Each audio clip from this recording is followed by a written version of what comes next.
Today's video is a Christmas in July collaboration. This collaboration is hosted by the Flippin' Brunch. The first project I'm working on is this little crate thingy. Not sure quite what it is, but I am just giving it a coat of paint with some Waverly chalk paint in a similar color. It's called Cashew. And I picked this scrapbook paper up on Amazon. I wasn't really too keen on the prints and the fact that the images were printed on both sides. I was kind of disappointed about that as well. Anyways, I'm going to use it. I'm taking some Mod Podge and I am watering it down slightly, and then I'm applying it with a foam brush, and then I am going to apply my paper. This paper is pretty thick, so I had really no issues with wrinkling or tearing. The rules for this challenge are to take 3 thrifted items under $25 and flip them in a Christmas theme. I did 5 items today. I guess I was feeling a little bit productive, although not all the items were thrifted. When my paper is completely dry, I'm going to take some sandpaper and lightly sand the edges of the little crate to remove off any excess of the decoupage paper. This little crate was like around $3.50, but it was a half off item. So I paid like $1.70 or something like that for it. And here it is, all finished. Very easy, very cute. Would be great to put like some little gifts in it and give it away for Christmas.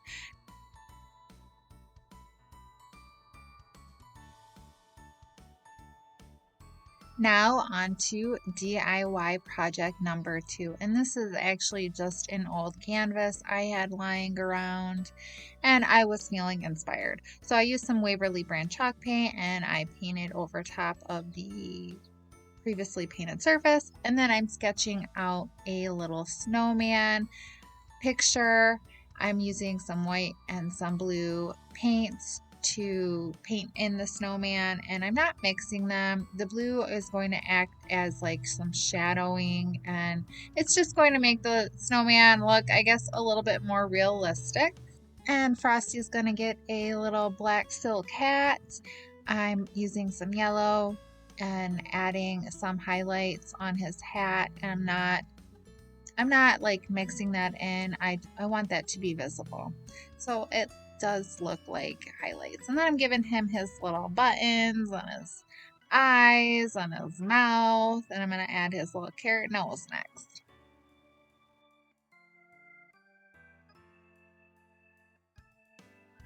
And he is going to get a fuzzy green scarf. And of course he needs a little twig arm so he can say hello to everyone. I'm adding a little bit of white to his eyes just to make them look a little bit more realistic, like he's got a sparkle in his eye. And then in the background, I'm adding some blue and some of that creamy white color to make it look cold and chilly outside. And he is finished. I love him. He's so cute, I think.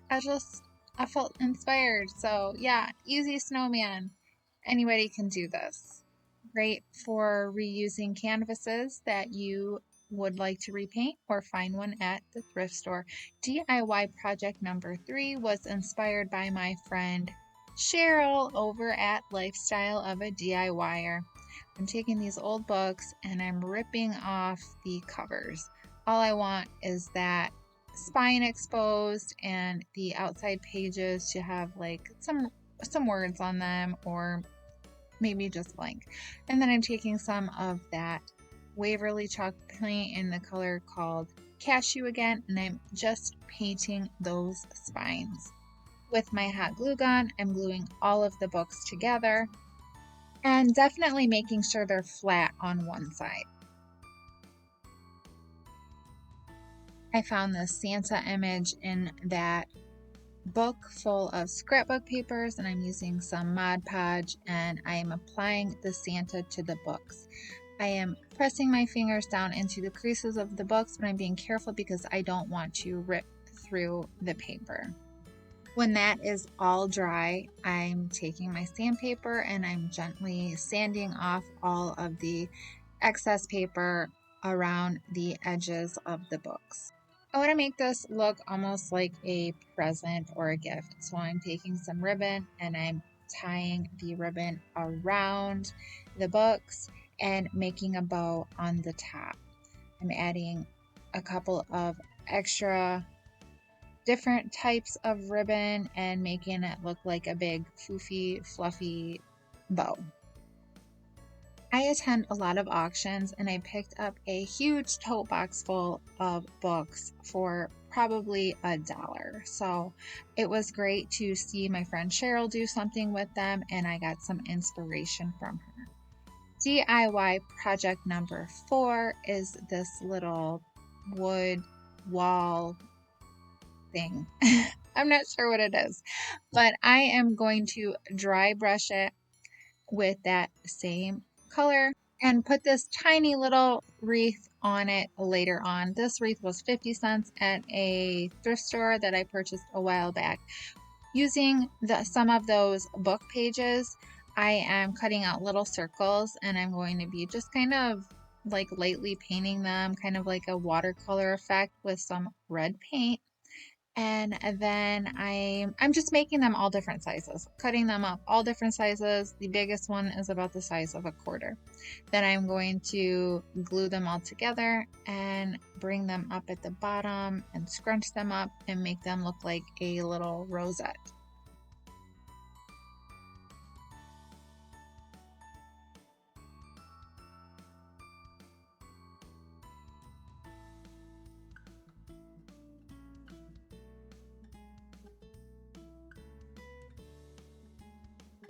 I found these little wood letters in my stash. So I picked out the letters J, O, and Y so I can form the word joy.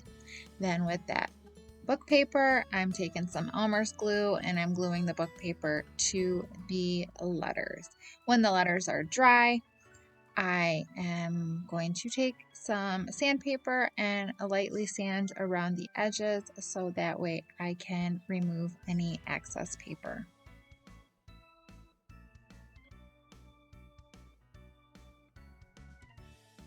And then I bet you know what is next. I am going to glue everything onto the wreath. I like to take the time to determine my placement of my flowers and my letters or whatever it is I'm gluing on before I glue everything on. That way I have an idea of how it's going to look before I make it permanent and I have to rip it all apart. And of course I needed a bow. It definitely needed a black and white cutesy bow. So I got one. And then my final step for this project was to glue the wreath onto this wood thing. So the wood thing was approximately $2.29 and it was a half off item. So I think I paid like $1.15 for it and the little wreath was 50 cents. So this is definitely a budget friendly flip. And finally, DIY project number 5. I have so much scrap fabric, you guys, tons and tons. So today we're going to use it. I'm taking this scrap and I'm cutting little notches in the end of it, about 1 inch wide. When I get all of my little snips in, I'm just going to grab it and pull and rip that fabric. This is way easier than cutting every single piece individually, and it's actually quite satisfying as well. I'm going to be braiding all of this fabric, and because they are short pieces, I'm going to show you how to tie it now. I'm going to take both pieces of fabric end to end, fold them in half, take my scissors, cut a slit into both pieces of fabric, take one piece of fabric, push it through the hole on the other piece of fabric and take the end of it and pull it through that hole and tighten it, and I'm going to create a knot. Again, I'm going to take both pieces of fabric end to end, fold it in half, take my scissors, cut a slit, make sure slit's in the middle. Then I'm going to take a piece of fabric, push it through the hole in the other piece of fabric, then take the end of the first piece of fabric and push it through the hole in it, pull it tight and until you get your knot. And then I'm going to take all three pieces of fabric end to end, put them all together, and then make a little knot.